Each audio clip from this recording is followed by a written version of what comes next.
Hi, my name is Christian Vegas. I'll be doing a presentation on anthrax. Now, when I started researching anthrax, I quickly realized it was the name of a popular rock band.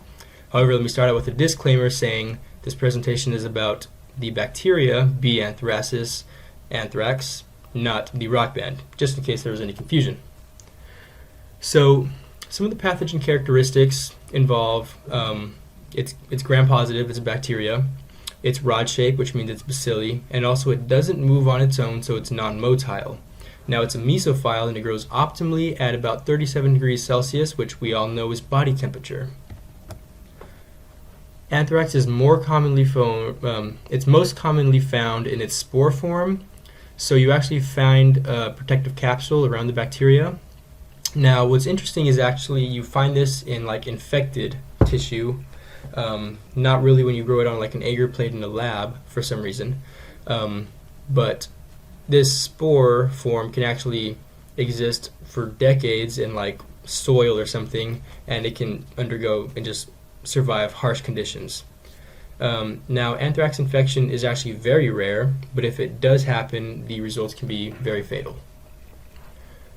So there are 4 methods of transmission for anthrax infection. The first is cutaneous. That means you get it through the skin, whether you have a cut or some sort of opening on your skin, you're exposed to anthrax, and you get infected.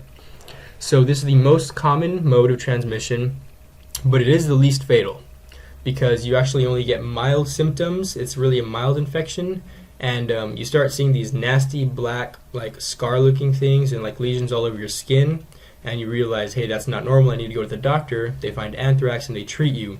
That's why there's less than 1% mortality. Now, as far as gastrointestinal infections, you get this from consuming contaminated meats. Now, as we noted, spores are found very often in soil and they can persist there for decades. Now you have livestock and they're grazing all around, they're eating grass, they're stirring up the soil, and they're getting infected. Now, what if this animal was destined to become like a burger or something? That burger ends up on your plate, you eat it, bam, you're infected too. So, only a few cases have actually been reported of gastrointestinal infections worldwide, so it's not really worried about too much. Inhalation anthrax, on the other hand, is worried about a lot because of the September 11th terrorist attacks, which means before that they weren't really paying much attention to it, but now they've actually started researching and collecting a lot of data about inhalation anthrax. So when you get inhalation anthrax, you feel very mild flu-like symptoms for about 2 days, but then right away, suddenly you just kind of get an onset of just horrible symptoms. Your heart's going to beat irregularly, you're going to get arrhythmia, you may fall into a coma, you can have meningitis, and then eventually you can actually die. So prior to 9/11, the fatality rate of inhalation infections were 95%, which is very high. Now, there's a fourth mode of transmission, that is actually injection. This is kind of an isolated set of cases that only came about recently, but this came about from heroin users in Europe, only a few of them. They actually were injecting heroin into themselves, and they contracted anthrax infections. What they found was that these drugs were actually contaminated somehow, and they had anthrax. So when these drug users were getting anthrax, putting it in their needles, injecting it straight into their bloodstream, they were obviously getting infected. Now, this is a very isolated set of cases, so we don't really have much data about them, but it's mentioned by the CDC and the World Health Organization, so I figured I'd throw it in as well. Now, we have to talk about at-risk populations now. So the initial at-risk population was people who came into contact with livestock, because livestock are very susceptible to anthrax infection because of spores in the soil. So veterinarians who come in contact with sick animals are obviously at risk. Travelers and then livestock producers who are around the same environment that livestock are in are also infected, can get infected. So now post September 11th, we have a new group of at-risk populations. And these are people who respond to threats of bioterror. So you have first response workers who are going to arrive at the scene of an incident and there can possibly be anthrax around. They're obviously at risk. Then you have researchers working with the anthrax bacteria in laboratories. This is an obvious risk because they're actually working with the disease and it's right there. So now we have to talk about it as a bioterror weapon. Historically, anthrax had been researched, and there was kind of a possibility of maybe weaponizing it. No countries actually did anything. However, the first time it was used as a weapon was against the United States of America in the September 11th terrorist attacks. The mail was contaminated, and as we know, mail from the United States Postal Service, it goes all across the country. It gets distributed very quickly. So there were many people infected. 22 cases were reported all in all. 11 were cutaneous and 11 were inhalation. These 11 cutaneous cases were actually very mild, and all of them survived because they caught it quickly. The 11, on the other hand, it was kind of a different story. 5 of the cases were fatal. This gives a 45% mortality rate, so the other 6 actually survived. So those 5 probably died because they didn't really know what was going on. They kind of wanted to wait it out because maybe they just weren't feeling good, but they weren't treated in time, and so they died. But all in all, if we look at this 45% mortality rate post 9/11, that's a significant drop from 95%. So that drop actually reflects the effectiveness of treatment methods that we have if they're used properly.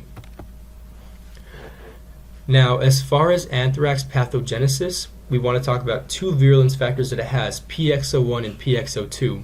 So starting with PX01, it encodes for 3 different things: the lethal factor, edema factor, and antigen, that's the protective antigen, So the lethal factor actually causes apoptosis of host cells, and it disrupts their normal functions by kind of messing with downstream signaling.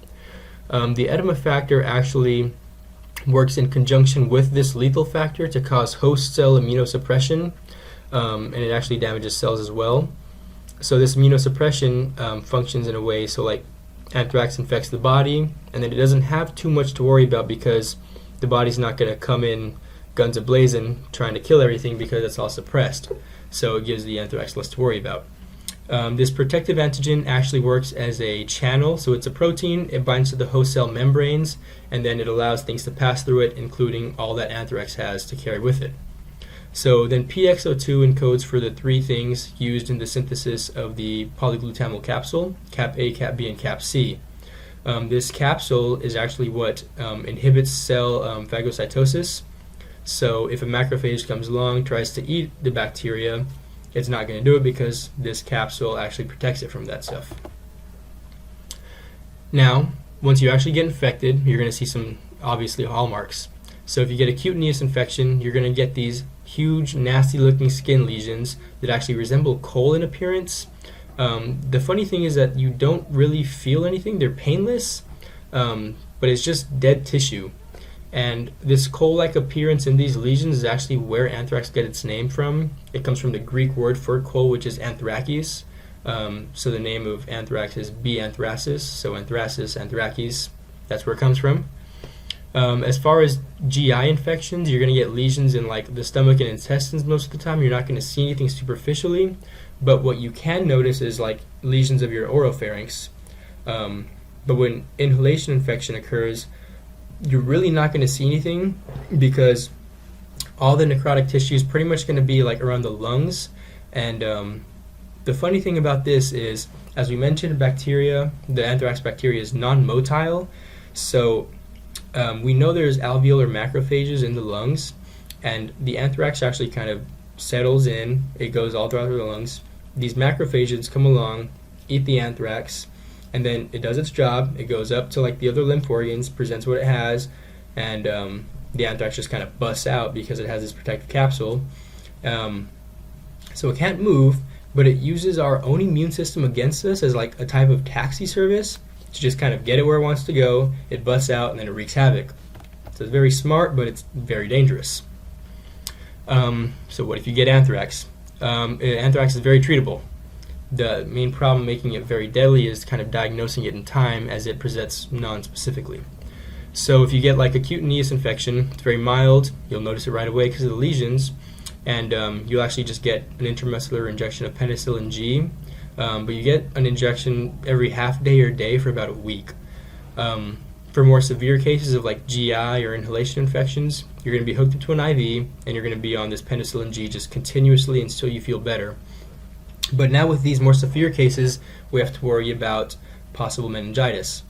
So this is where we go ahead and pair the penicillin antibiotic with something else that penetrates deep into the central nervous system to kind of clean up whatever's there.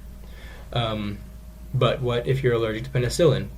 Well, the World Health Organization recognizes a couple really good alternatives. So you have ciprofloxacin and doxycycline, which can also be used very effectively.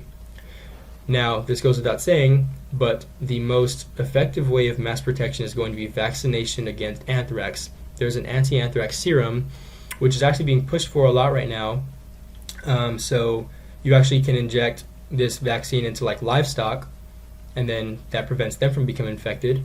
And then you actually want to get injected or vaccinated with this anti-anthrax serum if you're a livestock worker, if you're a veterinarian, or like somebody who can, anybody potentially exposed to anthrax is kind of recommended to get this vaccine. Therefore, we kind of stop it at its source. Speaking of sources, here are mine, and I hope you enjoyed the presentation, and I hope you learned something. Thank you.